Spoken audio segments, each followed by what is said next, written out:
And welcome back to Game Escape. Today we're going to be looking at 3 games from the Itadaki Street series.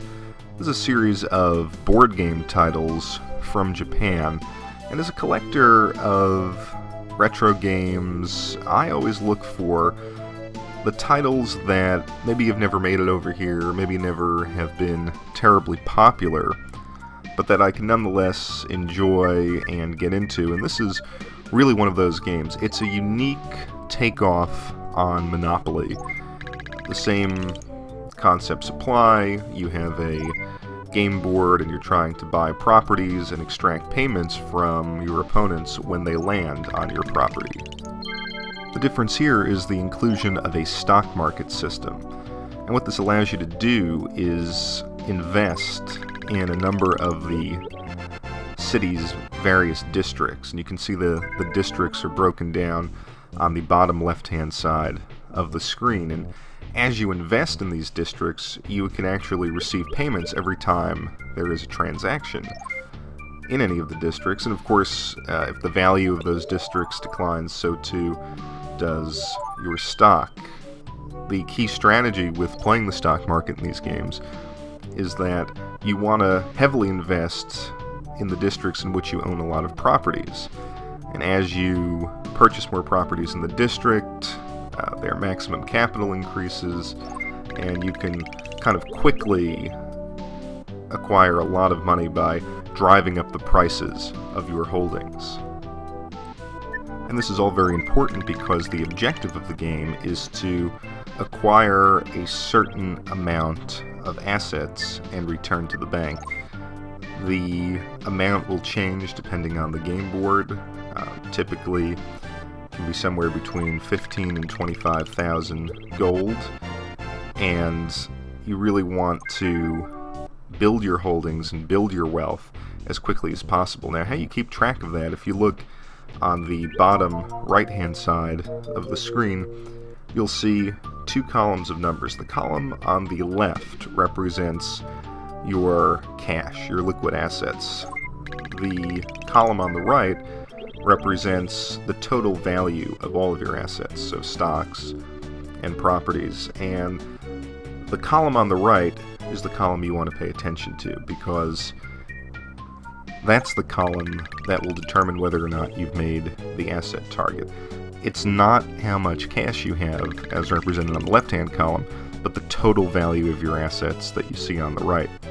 Once you've met that asset target, the goal is then to return to the bank, and on the way back you're still subject to paying other players if you land on their tiles, and a whole bunch of kind of randomized scenarios. There are a whole bunch of suit tiles, so for example, if you land on a heart or a spade, you're going to draw a card, and that card will impose a certain scenario upon you. Sometimes they're very positive, they'll let you warp to another space, or you'll collect 10% more if other players land on your properties, but sometimes they have negative effects. You might just have to pay other players, and there are just numerous things that can happen to you. So in practice, this is a very long game, and when you start a game in the series, thankfully, even in this version that I'm showing you now, Itadaki Street 2, there is a save system, so you can come back to it, but you can plan on playing a single board for an hour or more. And those are the basic gameplay elements that you'll find certainly in these 3 games that I'm presenting today, and most other games in the series. There are a couple of other randomized gameplay elements. Some of the boards have independent stock markets, so usually if you wanted to buy stock, you'd have to go to the bank. Sometimes you can just land on a stock exchange and purchase stock there. Some boards in some of the games have hotels where you actually take a round off and your shop's closed, so you can't collect any payments. There is a bonus and level up system where as you go around the board and land on the various suit tiles, if you collect all 4 suits and return to the bank, you'll level up and you'll get some extra cash to play with, and then as the series has evolved, you will find some boards that actually shapeshift as you play. Before I go into the specifics of each of these three games, though, I just want to talk a little bit about the history of the series. The first game was released on the Famicom back in 1991, and it was created by Dragon Quest creator Yuji Horii. It was actually a minigame in Dragon Warrior 3, and it became so popular and people realized that it was so intricate that they thought they would release it as a standalone game. And it really was a hit in Japan. But it never made it beyond the Japanese borders, which is a shame, because particularly the game we're looking at right now, which is Itadaki Street 2, is really, I think, a classic Super Famicom SNES title.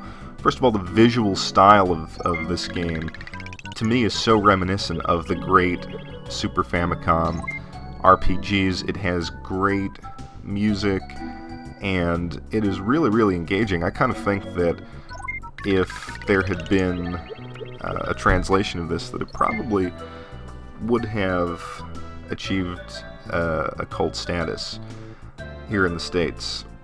I actually recall reading about it in a gaming magazine. I believe it was maybe an Electronic Gaming Monthly, where they would do their import roundup for a given month. And I remember thinking, oh, this looks pretty interesting, but it just never came to pass. So after Itadaki Street 2, Enix released two other versions of the game. One for the PlayStation, one for the PS2, and then in 2004, after the Squaresoft-Enix merger, the combined company released Itadaki Street Special, which combined characters and locations from the Dragon Quest and Final Fantasy universes. Now this is really awesome because it allows you, amongst other things, to play a game as Cloud Strife in Midgar, which may sound a little silly to some, but I loved Final Fantasy VII, and just the fun of playing a game in Midgar was and remains very appealing to me. This game features pretty much the same gameplay as all of the other games in the series, but it includes a lot of shifting game boards. So you'll land on a specific tile, and the game board will shift and you'll be placed somewhere else, which throws a wrench into your strategy. This game does suffer, however, from one of, I think, the series' major drawbacks, and that is a lot of dialogue between PC computer characters that slows down the pace of play. Now there is a speed option in the options menu, and you can turn the dialogue off or speed it up, but it plays slow. You really want to get to your turn and see where the luck of the dice puts you on the game board. And you can't do that because, these characters, will talk to each other before they roll, after they roll, when you do something. And even on the fastest setting, it becomes a little annoying. Another cool thing about this game were the nice little visual touches. Everything from the detail of the game boards and backgrounds to the fact that, when you draw a bonus card, there's often cool game art from original games in the Dragon Quest and Final Fantasy series. The musical score is absolutely great. These grand orchestral tracks playing in the background, from a lot of the games in the Final Fantasy and Dragon Quest series. So this is a really fun game to play once you are familiar with the Itadaki Street series. In 2011, North American players were finally introduced to the Itadaki Street series via Fortune Street for the Nintendo Wii, which is, quite simply, a version of Itadaki Street combining the Dragon Quest and Nintendo universes. And this game, I think, is really terrific. It has a wonderful visual style, and most importantly, it is finally in English, and you can enjoy this game in all its depth and complexity for the first time in North America. Again, the game is essentially the same, except now we have this cool style where the board is actually hovering above various locations in the Mushroom Kingdom and in the Dragon Quest universe. The game still plays a little slow. Again, you can speed it up a bit, but you're still going to have to take time between turns. The stock market system is still included, although in the Wii version you can opt to turn it off, which I don't recommend because the stock market is such an important part of this game, and when you play it on the Wii in easy mode without that feature, it just becomes boring. I think it's worth it to play, to experiment, to lose, because if you don't know how to play the stock market, you will find yourself in situations where you'll be, in third or fourth place pretty quickly. But try it out. Allow yourself to learn the system, and it will just make the game so much more enjoyable. They also, in this game, have included online multiplayer, which is fun. I've only tried it out once or twice. Local multiplayer with 4 people is also fun, but again, it's with most Wii titles, it can be a little bit difficult to get 4 people in a room together, and this game has the drawback that you have to explain the rules to the other players, and they have to be fairly receptive to the game. But if they are, it can be a lot of fun. Still, the single-player experience is what you're going to be enjoying most about with this one, and it is the same classic Itadaki Street gameplay that fans of the series in Japan have enjoyed since 1991. Now that the language barrier has finally been removed, I think you'll find that this game is incredibly addictive. There's basically, I would argue, 3 phases to any given game in Itadaki Street. There's the accumulation phase, where you're just hoping to get a lucky roll of the die and land on some valuable unoccupied properties, pick them up, and hopefully accumulate a few in each district. Again, that's all based on luck.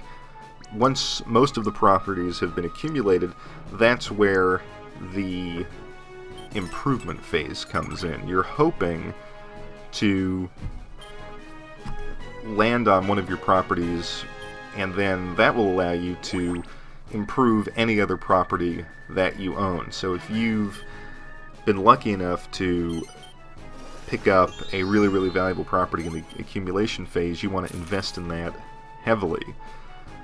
After the improvement phase, you're going to get into the stock market phase, where your stock market transactions will become the most crucial vehicle for you to accumulate wealth.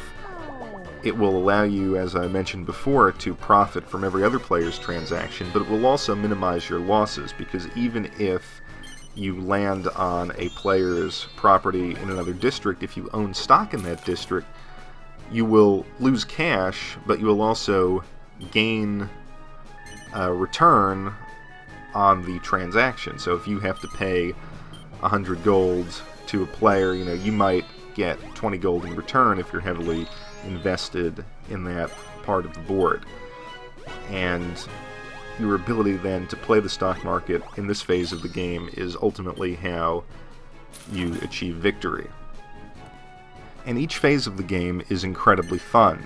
It kind of evokes this just one more turn syndrome that maybe you might have experienced with something like a Civilization game, because phase 1, you always want to roll that die one more time just to see if you can grab one more property. In Phase 2, you're just hoping to land on one of your properties so you can improve it or improve another one of your property holdings. And in Phase 3, you're then addicted to see how this stock market play and stock market manipulation will work out for you and the other players. And then of course you throw in all of those randomized scenarios. You still have the leveling up system, you still have the bonus card system, you still have the hotel system where, you know, you're going to lose the ability to collect payments when it's your turn, which is a killer, especially if you have some really, really valuable properties towards the end of the game.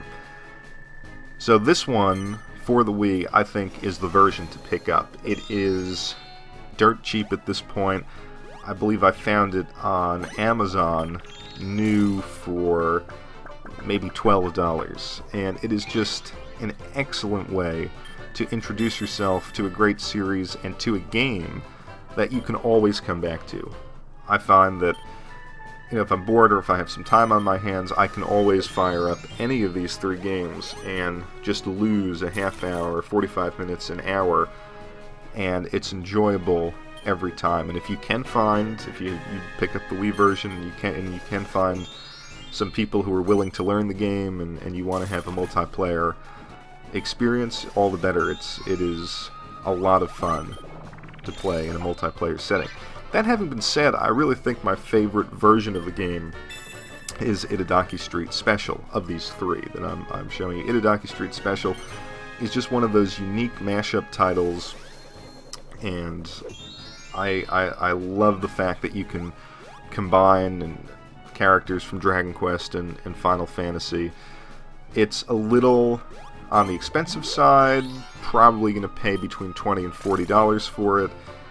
If you're really interested and into the series, I recommend also picking up the Super Famicom version. That can be had for like $9 to $15 on eBay complete, and it's just a fun kind of look back to not quite the origins of the series, but certainly I think the game that kind of launched the series into what it is today. I really hope that they continue to develop these games. There is a mobile version that has come out. I have not looked at that. But if you're just looking for a new and different kind of video game, I highly recommend this series. Give it a shot. It's not that expensive to pick up the Wii version and just try it out. Have fun with it. Experiment with it. I think it will really be an entertaining experience for you.